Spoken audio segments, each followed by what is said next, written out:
Spiritual science organisation actually है क्या?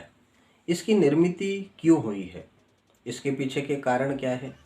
उसकी वजह से क्या क्या फ़ायदा होने वाला है? ये सभी चीज़ों के बारे में इस वीडियो के माध्यम से मैं आपको जानकारी देने की कोशिश करूँगा। स्पिरिचुअल साइंस, इस नाम से ही आपको पता चलता रहेगा कि स्पिरिचुअलिटी को साइंटिफिकली समाज के सामने लेके जाने की हमारी कोशिश है। तो ये हमको क्यों करनी है? स्पिरिचुअलिटी को साइंटिफिकली समाज के सामने लेके क्यों जाना है? बहुत सारे मेरे जो मित्रगण हैं उनके दिमाग में ऐसा प्रश्न आया रहेगा कि अभी तो रोबोटिक युग चल रहा है, आगे आने वाले 50 सालों के बाद सभी रोबोटिक युग होने वाला है, आर्टिफिशियल इंटेलिजेंस ही हो रही है, हम चांद पे होके आ रहे हैं, हम अभी मंगल पे सेटल होने वाले हैं। न्यूरोलिंक जैसी बहुत बड़ी बड़ी जो ऑर्गेनाइजेशंस है वो ब्रेन के रिलेटेड काम कर रही है। मनुष्य की आर्टिफिशियल इंटेलिजेंस किस प्रकार से मजबूत हो, महत्वपूर्ण हो, उसके पीछे हम काम कर रहे हैं।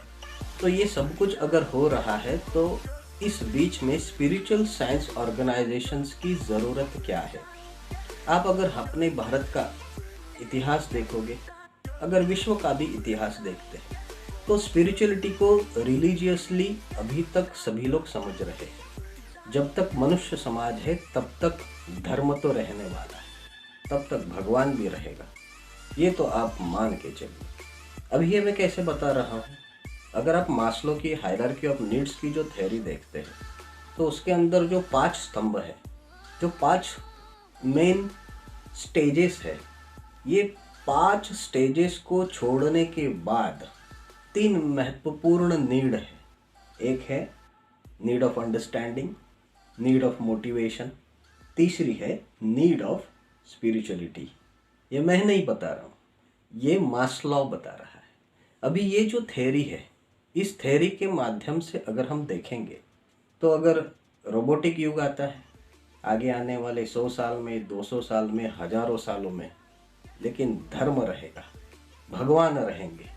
भगवान चेंज हो सकते हैं लेकिन भगवान तो रहेंगे। तो उसी भगवान को हमको अगर स्पिरिचुअलिटी से समझना है, साइंटिफिकली समझना है, तो स्पिरिचुअल साइंस ऑर्गेनाइजेशन ये एक सबसे बेस्ट अपॉर्चुनिटी होने वाली है।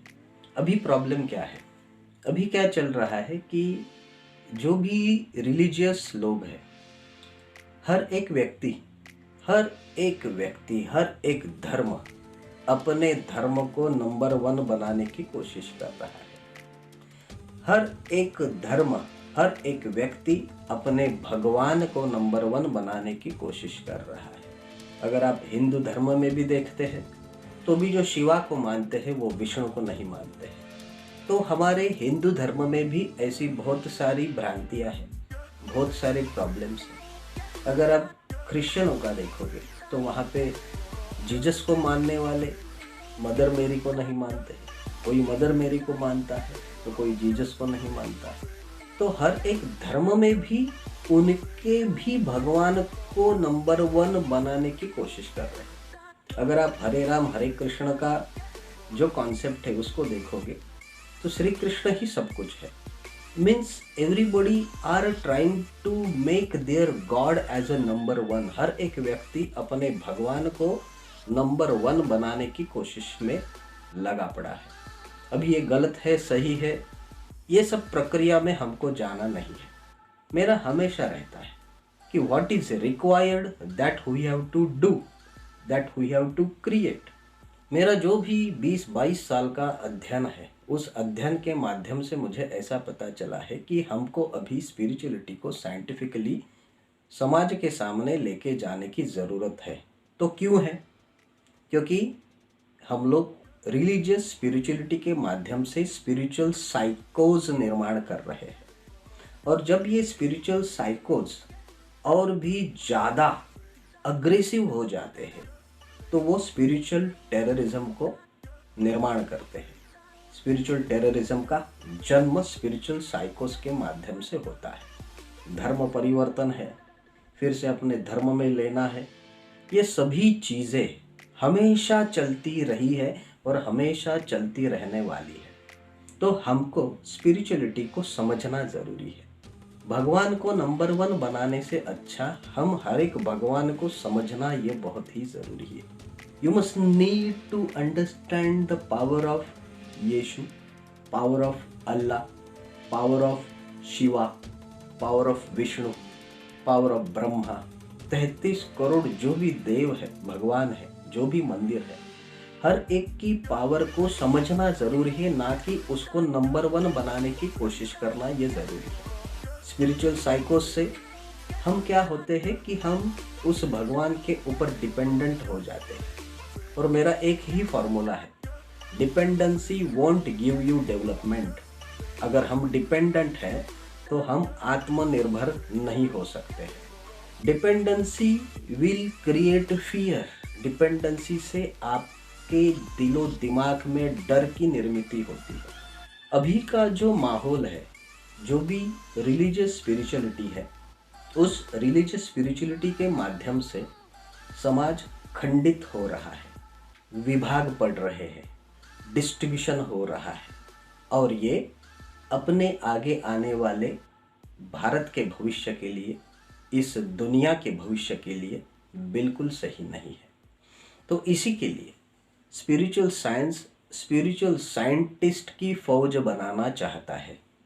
हर एक घर घर में, फिर वो हिंदू हो, मुस्लिम हो, सिख हो, ईसाई हो, किसी भी धर्म का हो, किसी भी जाति का हो, किसी भी पंथ का हो, हर एक ने भगवान को नंबर वन बनाने से अच्छा भगवान को अंडरस्टैंड करना, उसकी पावर को समझना, ये बहुत ही ज़रूरी है। स्पिरिचुअल साइंस ऑर्गेनाइजेशन ये कोई 2-3 साल से निर्माण हो गई ऐसी एक ऑर्गेनाइजेशन नहीं है। स्पिरिचुअल साइंस ये जो कॉन्सेप्ट है, उसके लिए बहुत सारे पड़ाव आए।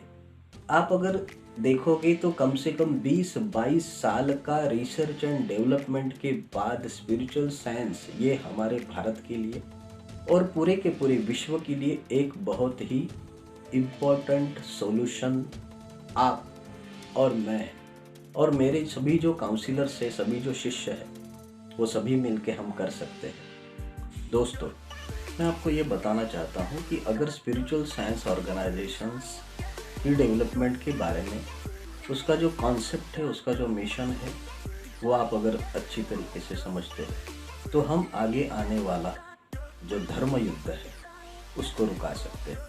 क्योंकि अभी जो आगे आने वाला जो धर्म युद्ध है, अगर हमने स्पिरिचुअलिटी को साइंटिफिकली समाज के सामने एजुकेशन के माध्यम से, करियर के माध्यम से, कोर्सेज के माध्यम से अगर नहीं बताया, उनको अगर प्रॉपर एजुकेट नहीं किया, तो आगे आने वाला जो समय है वो धर्म युद्ध का समय रहने वाला है। बहुत सारे जो धर्म है वो धर्म परिवर्तन के माध्यम से दूसरे धर्म के लोगों को अपने धर्म में परिवर्तित करने की कोशिश कर रहे हैं। अपने भगवान को साम दाम दंड भेद करके मानने की कोशिश कर रहे हैं। कोई प्रेम से कर रहा है तो कोई मार से कर रहा है, कोई शादी करके कर रहा है। लेकिन ये जो धर्म परिवर्तन की जो परिस्थिति है, उसके माध्यम से आगे आने वाला जो समय है वो धर्म युद्ध में परिवर्तित होने वाला है। 1947 में जब भारत और पाकिस्तान ये दो देश बन गए थे अंग्रेज़ों के माध्यम से, उस समय पे जो भी कत्लेआम हुआ था, आप एक बार जाके देख लीजिए। उससे भी 10 से 20 गुना ज़्यादा कत्लेआम इस धर्म युद्ध में होने की आशंका हो सकती है। एक उदाहरण आपने अफगानिस्तान में देख ही लिया है। भारत का अगर आप इतिहास देखोगे तो नालंदा तक्षशिला विद्यापीठ कम से कम 4 से 5 साल जल रहा था। इसका मतलब उसके अंदर जो भी विद्या थी, जो भी पुस्तकें थी, जो भी आक्रमणकारी आए थे, उन लोगों ने बिना सोचे समझे हमारा जो सभी जो ज्ञान है वो जला डाला। अभी उन्होंने वो सही किया कि गलत किया, उसके बारे में भी हमको अभी डिस्कशन नहीं करना है। कौन सही था, कौन गलत था, ये महत्वपूर्ण नहीं है। What is required in this current situation is the most important part. Spiritual science ने जो भी 20-22 साल की जो भी स्टडी है मेरी, उस स्टडी के माध्यम से spiritual science is one of the best solution for the world. सतयुग की अगर स्थापना करना है तो कल की आने वाला है, ऐसा बहुत सारे लोग मानते हैं। बहुत सारे धर्मों में भी ऐसा बोला गया है कि एक अवतार आने वाला है। हिंदू धर्म में तो उसका नाम भी कल की बोल दिया है। मेरा एक ही आपको कहना है कि कल की आएंगे, उसके बाद सतयुग की स्थापना होगी, फिर हम सभी लोग सुखी होंगे। वो होगा कि नहीं होगा उसके पीछे भी हमको डिस्कशन नहीं करना है, लेकिन आपको एक नया विचार में देने की कोशिश कर रहा हूँ। क्या हम खुद कल की बन सकते हैं? क्या मैं, आप, हम सभी लोग मिलके हर एक घर घर में कल की निर्माण कर सकते हैं? कल की जैसी मानसिकता होनी ये बहुत ही ज़रूरी है। सतयुग की अगर स्थापना करनी है, अगर हमको अच्छे दिन चाहिए, तो कोई भी पंत प्रधान हो, फिर वो किसी विपक्ष का हो, कितना भी अच्छा हो, वो कुछ नहीं कर सकता है, क्योंकि 135 करोड़ की पॉपुलेशन और ये बढ़ने वाली है। तो हमको ही हमारा डेवलपमेंट के लिए काम करना पड़ेगा। हमको ही खुद को डेवलप करने के लिए आगे आना पड़ेगा। स्पिरिचुअल साइंस के बहुत सारे प्रोजेक्ट्स है, उसमें से अभी जो आगे आने वाले 5 साल का जो प्रोजेक्ट्स है वो है zero unemployment, zero poverty, 100% employment and 100% prosperity. ये हमारा मिशन है। इस मिशन के माध्यम से हम स्पिरिचुअल साइंस के डिस्ट्रिक्ट वाइज हर एक डिस्ट्रिक्ट में कम से कम 5 काउंसलर निर्माण करने की कोशिश कर रहे हैं। फिर उस काउंसलर के माध्यम से हर एक सिटी में, हर एक विलेज में हमारे और भी काउंसलर्स हम किस प्रकार से निर्माण कर सकते हैं, उसके पीछे की रणनीति हम लोग तैयार करने वाले हैं। अभी भारत के 560 डिस्ट्रिक्ट है। हर एक डिस्ट्रिक्ट से 5-5 काउंसलर्स की हमको ज़रूरत है। और अगर हम ये निर्माण कर पाए तो आगे आने वाले 5 सालों के बाद हमारे भारत में हर एक व्यक्ति एम्प्लॉयड रह सकता है। अभी बहुत सारे लोगों के दिमाग में ऐसा प्रश्न आया रहेगा कि इतने सारे धुरंधर लोग आ गए, उन्होंने कुछ नहीं किया, और ये व्यक्ति जो है प्रशांत खड़े करके वो वीडियो बना के हमें कुछ तो ज्ञान देने की कोशिश कर रहा है। अरे उन्होंने नहीं किया तो ये क्या कर सकता है? मेरा हमेशा यही रहता है कि ये होगा कि नहीं होगा, ये मेरे दिमाग में कभी भी नहीं रहता है। और आपको भी यही मैं नसीहत देना चाहता हूँ, यही सजेशन देना चाहता हूँ। आप भी आपके दिलो दिमाग में एक ही चीज़ बिठा दीजिए, ये होगा कि नहीं होगा ये महत्वपूर्ण नहीं है, ये कैसे होगा, ये कैसे होगा, उसके पीछे आप आपका दिमाग लगाना चालू कर दीजिए और उसके बाद देखिए आपका जीवन क्या परिवर्तित हो गया है। स्पिरिचुअल साइंस के बहुत सारे आगे आने वाले प्रोजेक्ट्स है, लेकिन अभी फ़िलहाल हमारा जो प्रोजेक्ट है वो है आत्मनिर्भर बनना, zero unemployment and zero poverty.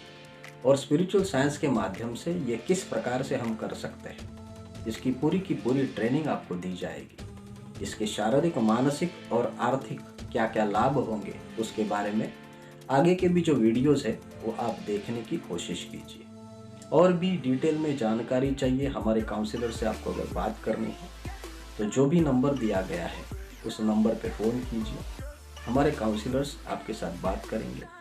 हमारी वेबसाइट पे जाइए, कॉन्टेक्ट अस का फॉर्म भरिए और हमारा जो मिशन है स्पिरिचुअल साइंस के माध्यम से फिर से अपने भारत को स्वर्णिम भारत करना है, एक आर्थिक क्रांति की स्थापना करना है। हमारा जो मिशन है उस मिशन में आप भी जॉइंट हो जाइए।